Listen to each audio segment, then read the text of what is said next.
This is the Work Smart Hypnosis podcast, session number 361, Trauma and Relaxation. Welcome to the Work Smart Hypnosis podcast with Jason Linett, your professional resource for hypnosis training and outstanding business success. Here's your host, Jason Linett. Now, a bit of an interesting thing happened in a recent hypnosis training event that we were running, and I'm going to keep the intro relatively brief this week because we're actually about to bounce away from this podcast recording and instead to an audio replay of a live stream that I did over in our Work Smart Hypnosis community, which, by the way, if you're not yet a member of that community, head over to worksmarthypnosis.com/361. That'll be the show notes for this week's episode. And that's where you can see the link to join that community. And also, well, at this point, you have an option. Option one is to continue listening to this podcast episode in which you'll hear the audio of that live stream replay. Or option number two is you can actually watch it as well. So either way, here's the story behind it.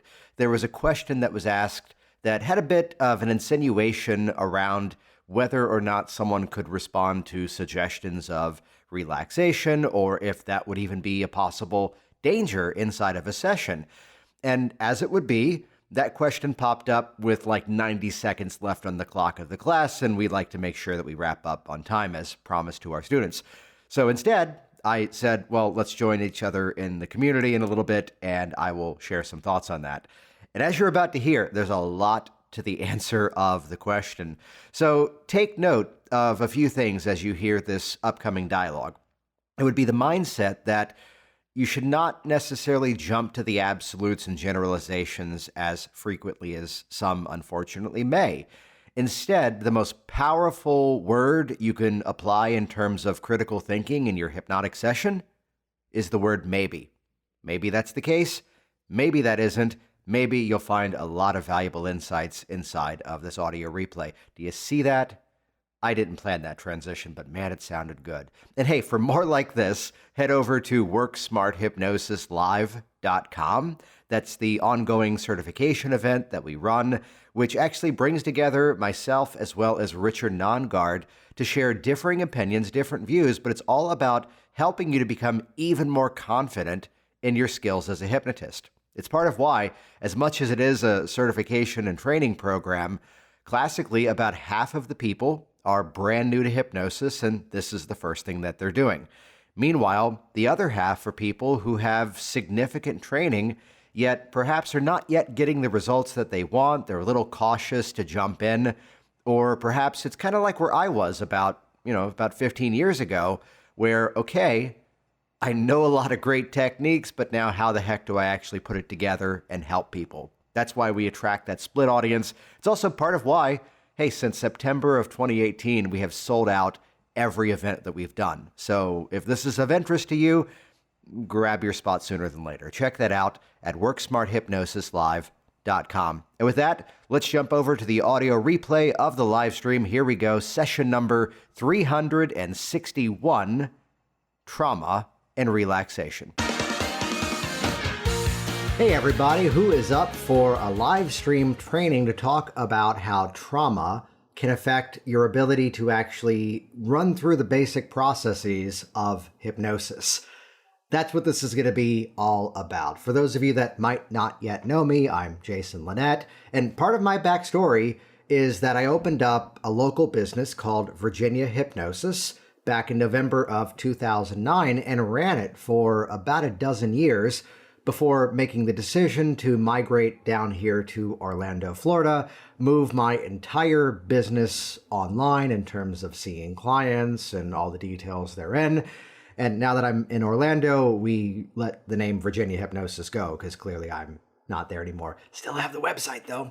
And I wanted to hop on here, and you can see there's a big description up above in terms of what this presentation is going to be all about. And there is a segment of the audience out there that knew I was doing this. Usually we will put up some sort of alert or announcement or like a fancy countdown to say, hey, we're going live at 3:30 p.m. on my time on Wednesday. In this case, I've been teaching a class and then recorded a podcast episode like up until 3 minutes ago. So I've been talking all day. So if I'm a little wiry, we're going to have some fun here. And I'll give, first of all, as the room begins to fill in and as people begin to gather for these thoughts and insights and strongly held opinions I'm about to be sharing here, which I will say don't come from just a place of armchair philosophy, but instead come from experience. And let me give you one segment of the end result of everything I'm about to share. It doesn't matter how clever you think you are. It doesn't matter how clever you might think I am, which, thank you. Instead, the brilliance that can come from opening up your ears, opening up your perceptions, and truly listening to your client and hearing how their perceptions begin to change, that's where some of the most valuable insights can come from any style of change work that we can possibly do. And I did tell the group I was going to be sharing this as an insight. We don't need to get into whose question was this, because I'll say there's a more generalized perspective inside of this question, so it's no longer about the individual who knows that I'm sharing this as a teaching point. Let me kind of set the stage, though. The Work Smart Hypnosis live event that we do is a training and certification class, and surprisingly, over time, half the audience tends to be people who are brand new to hypnosis, and that's the first thing that they're doing in terms of their education.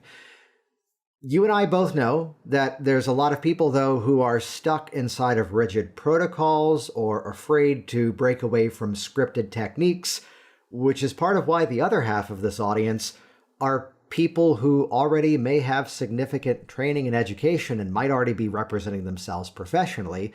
And I'll call this out. There was a moment where someone goes, I don't know if I want to do a video intro. You probably saw this last week. I don't know if I want to do a video intro in that group because my former instructor is also in that group. And the opinion I'd share is that if you operate from that as an idea, it's going to hold you back a lot longer than it needs to. The more successful the person in this industry is, the more likely they have a passion for ongoing education. And that's something I consistently find is the case. I'm heading out to a mastermind event next week in the other side of the country. And something that I appreciated was here's the two people that clearly run that event. And when they had another speaker up, they sat down front row and they were taking notes as well. Kind of like when I would do back in Virginia guest training events, I would only bring people in that I wanted to see myself. So the environment today was class number 2, and I spent the first half teaching a classic Dave Ellman induction, which I always promise is not just a training on the Dave Ellman induction, though it is a training on the Dave Ellman induction.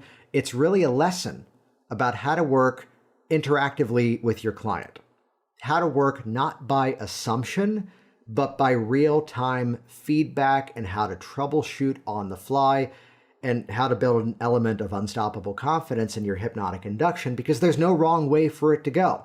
However it plays out is how it should go, and here's how we customize. The reason I love the Dave Ellman induction is by the time we're done with it, I've now learned how to give instruction to my client so that it gets a result, and my client has learned how to follow the steps of what I'm guiding them through, because no, all hypnosis is not self-hypnosis. All hypnosis becomes self-hypnosis eventually. And my favorite part of the conversation is then my co-host for the training, Richard Nongard, swoops in for the second half, class 2, and teaches his contextual skills-building hypnotic induction. And we've done this together enough that we always politely jab at each other that he doesn't do the Dave Ellman induction and I don't do his contextual skills-building induction. But at the end of the day, we agree on a lot of stuff, and this is why the course has been designed. It's why I brought Richard on board to, I'll say it, an event I was already selling out on my own. I brought in a co-host because this is what gives the students even greater flexibility.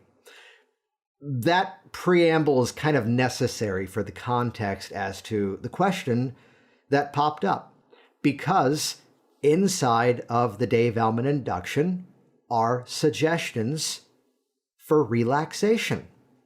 Phase 1 is what we call small muscle catalepsy. Relax your eyelid muscles all the way to the point where it's as if they just don't want to work. Test them, satisfy yourself. It's a relaxation instruction. It's specific and pointed relaxation. And then even the second step is quit testing and send that relaxation down across your body. So it's not quite progressive muscle relaxation. It's more, let's say, intentional relaxation. Even if you're doing the floppy arm drop as the fourth step, it's a relaxation instruction. Or, hey, relax those numbers out of your mind to the point where it's as if there's just nothing left to count. As much as it's not a progressive muscle relaxation induction, there's a lot of the R word inside of that process. Hypnosis is not relaxation. Hypnosis, by way of definition, is a process that creates a more receptive state of mind, which is just a bit of an upgrade from the old word of suggestibility. And by way of suggestive techniques, we can suggest relaxation, and by doing so, the client can now feel relaxation. So the hypnosis is not the relaxation. Easiest example of this, the majority of my clients now are high-level entrepreneurs who want to become identity-based brands. They want to become the face of their business. They want to break out of a commodity-based offering of they're just another financial advisor, they're just another personal trainer, they're just another contractor. They want to become the face of their brand, which now requires an entirely different influential respect of how we communicate through our marketing. And now as the camera turns on, feel that relaxation flowing through your body as you're telling your audience about this incredible story you're so excited. No. This is a phrase that stands to be true consistently, that we need to point our change process to the emotions. And just like the athlete, is relaxation the thing that they're going for in that moment? As I have worked with, there's several dozen of these now, as I worked with one of the power lifters who can put 1,000 pounds weight, not money, because 1,000 pounds in money is a whole lot lighter than 1,000 pounds of physical weight. A lot of kilos. On a barbell, do a full barbell squat. Forgive the language, but this is the terminology in that world, the ass to the grass squat, and then stand back upright, and then re-whack the weight. Feel relaxation flowing through your... No, instead we're talking energy. We're bringing excitement. We're bringing his word he brought to the process, this vicious nature of your muscles. I've never attached that word in any bit of exercise, but again, not about how clever you are, or how clever I am. He brought that to the process. That was the word we had to use to ignite it. So clearly suggesting another feeling beyond relaxation was the hypnotic change method. Let's keep going with relaxation for a moment. And I know I haven't even told you the question yet. There's a lot of a foundation. It's why I told the group I can't answer that in the 3 minutes we had left, and they're going to get this in there. People who go through Work Smart Hypnosis Live, there's a private member library where all the resources go into it. I know I send enough email out as it is. I know, which is why all the resources for them go in one lifetime access library. So Richard then kicks into the skills building contextual hypnotherapy induction, which, let's call it out, as much as the man says he doesn't do a Dave Elman induction, it's very similar in structure. Dave Elman induction is basically 5 or 6 steps, depending on how you count it. You only move to the next step when you see you've received the intended result. Richard's skills building induction. I like it so much, I, with permission, put a copy of it in the manual that I give my students, even if we're not training together. It's 5 steps. You only move to the next step when you see you've satisfied the goals of the step before.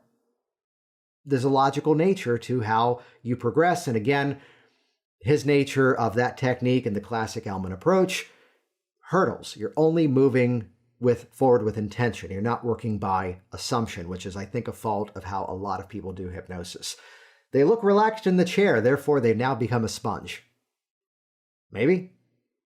Maybe not. So relaxation has been a component of both of these. And let me credit Richard for this nuance, by the way. The work of Dr. Herbert Benson, the classic book, The Relaxation Response. When you really think about it, relaxation is kind of the opposite feeling of most, not all, but most of our clients' issues that they're going through. Relaxation has a benefit if they've been anxious in public speaking, and if they can recreate a feeling of relaxation, clearly that's going to help them.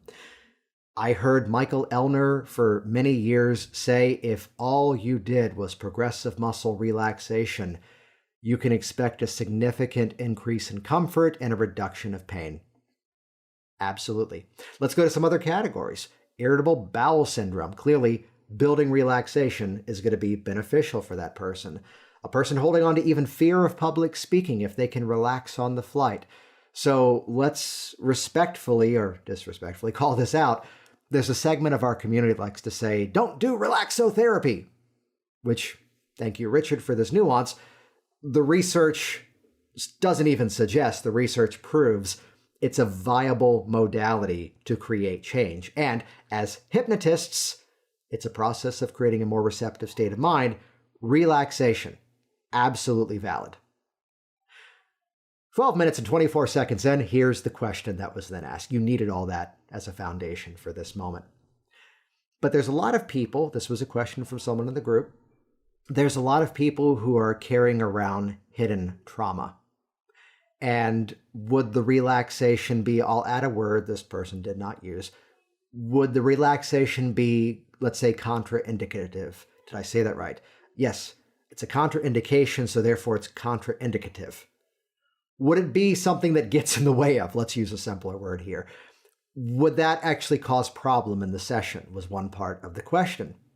The other part of it was, can those people not relax? The way the question was presented, and again, I told the group and got a nice thank you for saying I want to go longer on this answer and share this with all of you, because it's a thing that often pops up, because there's some embedded stuff inside of the question that needs to be addressed. One thing I did share with the community in that class, there's like 36 people around the world for this one, which, side note, I'll get in one gentle plug here, WorkSmartHypnosisLive.com. We've already got the next one scheduled in March. If all of this sounds like concepts you would find to be helpful, hey, join us. Next class is coming soon. WorkSmartHypnosisLive.com. The one thing that has to be added to that question, maybe not the word, but more of a concept, maybe. Yes, there are people, Richard gave a really cool insight, we're all carrying around some form of trauma, whether it's the clinical definition of trauma or the, let's say, catastrophic example of trauma, where, to say it politely, there are people who have had to live through events that people just shouldn't have had to have gone through, is the simplest way I can say it. But then again, even the birth, the experience of going through birth as the baby is traumatic. You're suddenly changing environments. So life as itself is a source of trauma, obviously with different ranges attached to it. So the word that needs to be attached to this is maybe. Maybe they are carrying around trauma, and maybe it might be a reason why they would find it challenging to be suggested to relax, which, let me quote Richard here, who I'm now realizing this might have been helpful to invite him as well, but I'm also remembering he's not available right now, and I called out the time, and thanks, Richard, for watching. The situation would be that, yes, and, not a yes, but, yes, and clearly if that's the case, using hypnosis as a modality to teach them how to consistently relax, all hypnosis becomes self-hypnosis eventually. Well, this is where, classically, this is not my phrase, this is a common held statement, if you ask a better question, you get a better answer. So it's not, you can't do that technique with that person. And there's a lot of that in our hypnosis industry. You can't do the losing of the numbers moment with someone who's analytical or their life is dependent upon numbers. Yeah, you can. Set the frame, follow through. I one time, back when I was in my origin story of stage hypnotist, had an accountant as the volunteer. And Barbara, wouldn't it be great if suddenly we could make your entire life 10% easier? If that sounds good, nods your head yes, so we all know. She nods her head with a big old smile. Well, wonderful, because there's 10 numbers from 0 all the way up to 9. And all other numbers are combos of those numbers, whether they're in the thousands or in the decimals. And you know what? Here's how life can become 10% easier. The number 6 is about to take a bit of a vacation. You're not going to miss it at all, and not to worry, we're going to bring it back before you even leave the stage tonight. And we're going to have some fun with this, because for the next few moments, it's as if that thing isn't there at all. This whole idea of life becoming 10% easier just by simply removing one thing, just temporarily, we'll bring it back later. If that sounds all right, nod your head. Count your fingers, the classic routine. 1, 2, 3, 4, 5, 7, 8, 9, 10, 11. Arbor, you're an accountant. Do you ever count on your fingers? Yeah, payroll's going to be interesting this week, isn't it? Set the frame, follow through. When all else fails, apply suggestion. This may seem like a transition out of nowhere, and this, I will say, is in the greatest hits of things I talk about. So stick with me here if you've heard this before. There's one day in my office that everything changed. 2 men who did not know each other, who oddly enough had the same goal and had an almost identical backstory. One was my 10 a.m. appointment, one was my 4 p.m. appointment. So they didn't even cross paths. Both of them. Now that I'm retired, I need to lose some weight. I've had a life of being a consultant for the government, and ridiculously similar. I've had this life of being the consultant, and that involves a lot of lunch meetings and a lot of, sort of on the level of lobbying type stuff and entertaining dignitaries to suggest legislation. And it's often a lot of food. That's kind of how I got the weight on. I'm at a desk most of the time. But now that I'm retired, here's the 10 a.m. appointment. This is going to be so much easier because I'm not doing that stuff anymore. I can cook healthier foods for myself at home. I can choose what I go have when I'm dining out. I can go to the gym and focus on getting better at things. I've been putting this off for years because I knew this would be a lot easier. Here comes 4 o'clock. I don't even know if I should be doing this right now. Because, it's my retirement. I'm going to want to sit around at home. I'm not going to want to cook for myself. We're going to be going on vacations. I don't even think I want to go to a gym. Should I even be doing this right now? And to give hypnosis some credit, I continue to work with both. You can guess which one the weight was dropping faster. Until the day I respectfully snapped and told guy number 2 the story of guy number 1. And it's like flipping a switch. Weight was falling off once again. So here's the whole thesis of this lecture I wanted to share with you. It's not the event. It's the reaction to the event. Embedded inside of the question is the fact that one of the most dangerous situations, one of the most dangerous words that people can use in their language is the word because. Because of this situation, that's why I can't relax. And I'll leave the specific diagnosis out of this other anecdote, but here's the client who walked into my office one day saying, I smoke because I've been diagnosed with emotional diagnosable situation. We'll leave it at that.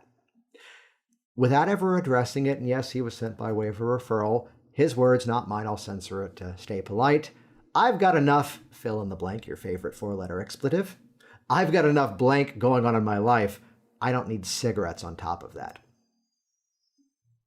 The same way into the problem that used to ratify why he was stuck with the habit then became every reason why he threw them out. And this story is now at least 12 years old. I've kept up with this guy, hasn't touched him since. So my real intention of hopping on here, don't hypnotize yourself before you hypnotize your client. If you start to convince yourself of categories and circumstances and situations and going, this is why this person is going to be this way, which means I can't do this. Maybe. But then again, most likely not.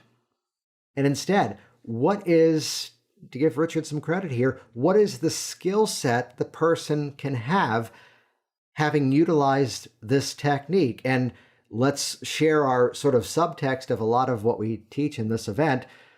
Stop doing hypnosis just to impress other hypnotists. Start doing the stuff that actually has research to back it up and is going to give your client the skill set to not only be hypnotized to produce a change, this sounds so good, but to live hypnotically in control of their own life. So does trauma prevent them from relaxing? Maybe. But then again, maybe not. Go into the session with this open mindset. Go into the session without any specific preconceived notions or reasons why. This is an old story. My student, luckily the football team is no longer called the Redskins. There was enough uproar over that name. And even better, they couldn't come up with a new name, and I've never followed any sports at all. But now they're just called the Washington football team. But back in the day, a student of mine calls up, I've got someone to come in who wants to quit smoking, and he's a football player on the Washington Redskins. What should I do? Help him quit smoking? Yeah, but he's a professional football player. Okay. I don't know what to do with him. Well, you've seen other people for quitting smoking, right? Oh yeah, I've seen a bunch. And how's that gone? Even I'm shocked. Most of them are quitting. All right, so do the same stuff you've done with those other people, but listen to his reasons, listen to his motivations, and as we've taught you, customize appropriately based on why they're in front of you. Yeah, but he's a football player. Okay. And I mean, from someone who used to work in production theater and was often around celebrities quite a bit, can I share one of the best things you could ever do is treat people like people? I'm doubting myself as to whether I should share this very specific anecdote. But one time, we'll simplify it. At a theatrical event, we'll leave it at that, football player Dan Marino shows up. And this kid who's involved in theater walks up to him, football player, and goes, "Weren't you the guy in Ace Ventura?" And just to give the man some credit and respect here, to see him just stoop down to this kid's level and talk about the movie, what was your favorite scene, and just one of the nicest people you could ever possibly meet. Everybody else is football player, isotoners. No, the kid who wanted to talk about the fact that he was this sub-character in a funny movie, which I'm now realizing, as young as this kid was, probably shouldn't have seen that movie, but that's a whole other, there's a source of trauma. So again, stop convincing yourself that this has to be one thing. If you only have a hammer, everything starts to look like a nail. And I've swooped in over the years in conversations where someone goes, that issue is all, I walked out of a workshop years ago where someone says, significant weight, someone who's morbidly obese, is always punishment or protection. Maybe. But then again, maybe not. To quote Sheila Granger, I give credit where it's due as much as I can, but I love her when I heard her say, sometimes people just fall into a pattern of behavior and it just becomes habit. And there may not have been this breakdown emotional moment where, unfortunately, in the world that we're in, people may often have to live through things that they shouldn't have had to live through. But what can we do to turn them into the hero of the story? What can we do to help them to step into the advocate, I'm hesitating even to use the word survivor. I like the other words even better. And it's not, I'm this way because, instead, flip the because. Because of this, it now means I can do X, Y, Z. Isn't that a better question, a framework to be asking in terms of how we can better serve our clients? Go in with a blank slate. Go in with no preconceived notions as to why they have the issue. This is not a Roy Hunter quote, but I've heard him quote it. So this is like the inception level of a Roy Hunter quote, but it's him quoting someone else. When you go into a situation with a preconceived notion as to where the issue came from, you at best have a 50-50 chance of being wrong. You might be right. There's the maybe to give the credit some validity. But again, let's not convince ourselves that because this person, back to the Dave Ellman induction, I've heard this for years. Oh, someone who's very muscular doesn't have the ability to relax the muscles, so you can't do the floppy arm drop. As I have to mail one of these out today. One of the blurbs in the back of my book that I put out years ago, Work Smart Business, is someone who's very well known in the strength and fitness world. And because of that blurb, that was my foot in the door to see a lot of bodybuilders and power lifters and other fitness people as my clients. And having worked with the people who can squat the 1,000 pounds and lift many more in other events, yeah, they can relax that group of muscles. Buckle up though, because lean muscle mass is heavy and it takes some effort. I had to lift up one person with 2 hands. Now I'm all online. Lift up your own arm, let it plop down. So to wrap this up here, be careful of going into it with the assumption, because as we know, when you make assumptions, you make an ass out of Uma Thurman. I'm pretty sure that's the quote that everyone says. It sounds enough to be true. Go into your session with the expectation of listening. It doesn't matter how brilliant you think you are or how I am or someone else you may have learned from. Listen to where they've come from. And again, the quality of the process we can create is directly proportionate to the quality of the questions that you ask. This is why I spend a ton of time on intake. How do we break things down? How do we really connect them with the outcome? How do we figure out not only how they tick and not only what their outcome is, but I think one of the most missing elements of most people's change is, yes, we have to create instant gratification. We've got to celebrate those small, quick wins, because that's what creates momentum to this place where we want to be, where now they own the change. All hypnosis becomes self-hypnosis eventually, and they know how to make it even better on their own. So sometimes the lesson is when you ask a question, it needs a much bigger answer. Officially, maybe. And I did give that answer in the class, but in these last 28 minutes, there's the rest of it. I want to hear your feedback on this on 2 points. 1, does this kind of change how you think about hypnosis? And related to that, does this kind of ratify how you've been working with people? And where appropriate, keep it general, of course, are there specific stories or situations where you've seen things that kind of mirror this, where again, it's not that they can't, it's that now this can become a skill set. I had a client one time who goes, I need to stop focusing on losing weight. I need to now focus on becoming incredible at the things that keep me healthy. And I wrote that down and I dropped 40 pounds over the next several months having heard that. It's not X equals Y. It's X and Y may exist at the same time, but don't necessarily have to be connected. Change the questions you're asking, you get a much better answer. All right, see you all soon.